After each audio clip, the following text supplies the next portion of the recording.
Salut tout le monde, avant de commencer la vidéo, je tiens à préciser que celle-ci sera en audio.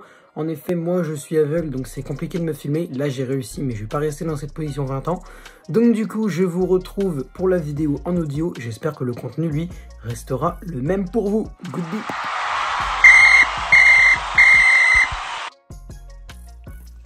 Yo tout le monde, c'est le football à l'aveugle. On se retrouve aujourd'hui pour une nouvelle vidéo. Je suis très content de vous retrouver pour une nouvelle vidéo. Victoire du Paris Saint-Germain face à la Juventus de Turin. 2-1. Un doublé de Kylian Mbappé, 5e et 22e. Contre un but derrière de la Juventus, signé je crois Danilo, mais je suis pas sûr du tout. Du buteur de la Juventus. En tout cas, le Paris Saint-Germain s'impose pour moi avec la manière. Alors ce match face à la Juventus, c'était un match franchement particulier parce que les matchs PSG-Juventus, il n'y en a pas eu beaucoup. Hein. Franchement, des matchs PSG-Real, PSG-Barça, PSG-Manchester City, PSG-Liverpool, tout ça, il y en a eu, mais des matchs face au club italien. Alors on a eu PSG-Atalanta en quart de finale en 2020, on a eu Naples en phase de poule en 2018, 2019, je ne sais plus exactement, mais on a eu Naples et l'Atalanta, mais le reste...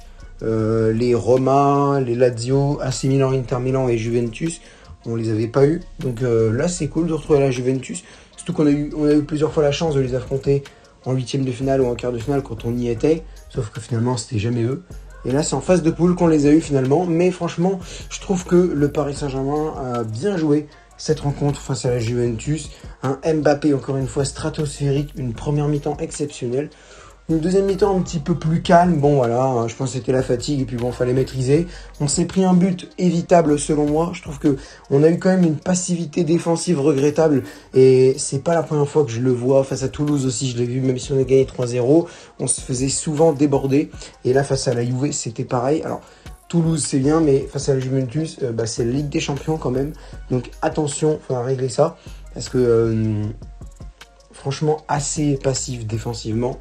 Pour moi, mon homme du match, c'est alors Kylian Mbappé, mais mention honorable à Nuno Mendes. Nuno Mendes fait un match stratosphérique tout autant que Kylian Mbappé. Il déborde, il défonce ses adversaires. Juan Cuadrado, il s'est fait manger pendant toute la première mi-temps face à Mendes. Après, il a changé de cible. Il s'en est pris à, je sais même plus qui, je crois que c'était l'autre latéral, Philippe Kostic. Je suis pas sûr que ce soit Philippe Kostic, mais en tout cas, il a mangé tous ses adversaires, Mendes. Bon, défensivement, par contre, c'est très juste. Hein. Mendes, défensivement, c'est très juste. Mais franchement, pour le reste, offensivement, Mendes, c'est de la qualité de fou. C'est exceptionnellement bon. C'est super à avoir joué. Franchement, Nuno Mendes, c'est super à avoir joué. La doublette Verratti-Vitinha aussi, franchement, exceptionnelle. Les deux se trouvent très bien. Vitinha n'a pas l'air d'être handicapé beaucoup par son tacle face à Nantes. Les bandages qu'il avait sur la jambe droite, sur le genou droit avaient pas l'air de le gêner. Donc franchement, c'est cool sur ça aussi. S'il a pu faire la part des choses, c'est cool. Qu'est-ce qu'on peut signaler d'autre? Kylian Mbappé, un doublé encore une fois. Il a encore eu de très bons ballons. Et Gianluigi Donnarumma. Alors Gianluigi Donnarumma, avant de passer un petit peu sur quelques joueurs de la Juve.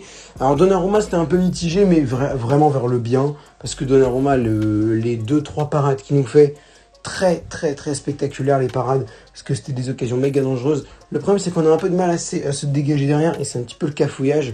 Mais c'est aussi un signe de cette passivité défensive dont je parlais quelques temps avant. Mais franchement, ouais, la Juve, ils ont bien attaqué sur certains points. Ils ont mis du temps, mais ils ont pris leur temps, mais ils ont attaqué, ça a été assez dangereux. Donnarumma, heureusement qu'il est là. Après, sur le but, il est fautif, mais au-delà de ça, c'est un bon match. Faut reconnaître quand c'est un bon match de Donnarumma. On critique souvent, moi le premier, par rapport à ses relances hasardeuses. Il n'est pas vraiment sécurisant, Donnarumma, t'es pas vraiment serein en le voyant dégager.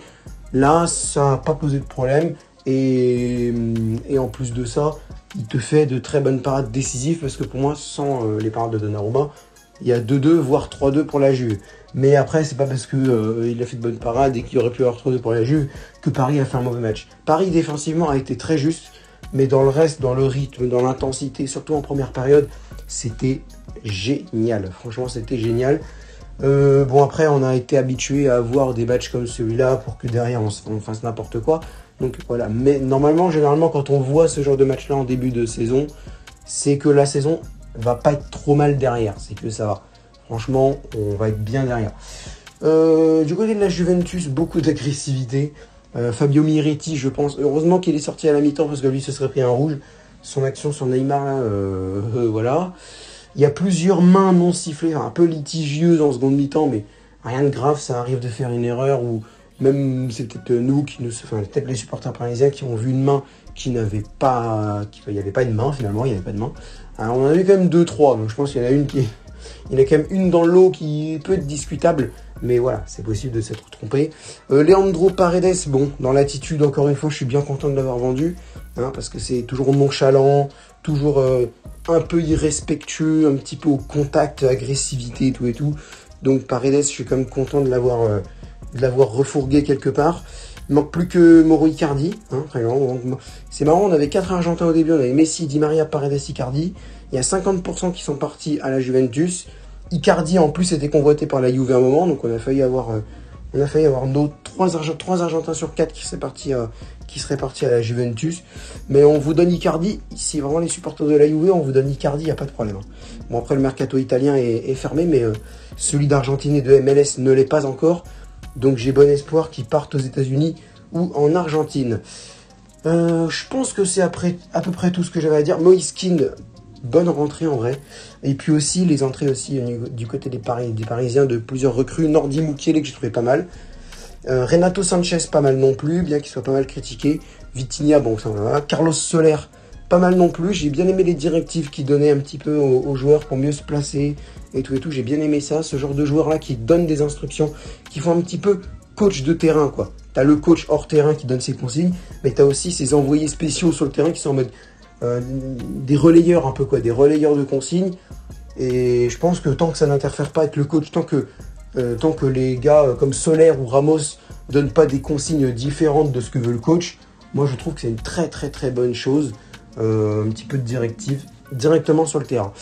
Je pense que c'est tout ce que j'avais à dire sur ce match. Les notes, je vais les mettre dans la miniature de la vidéo, les notes de Paris.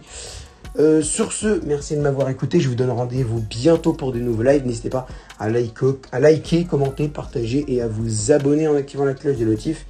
Et moi, je vous dis à bientôt pour de prochaines vidéos. Ciao, ciao!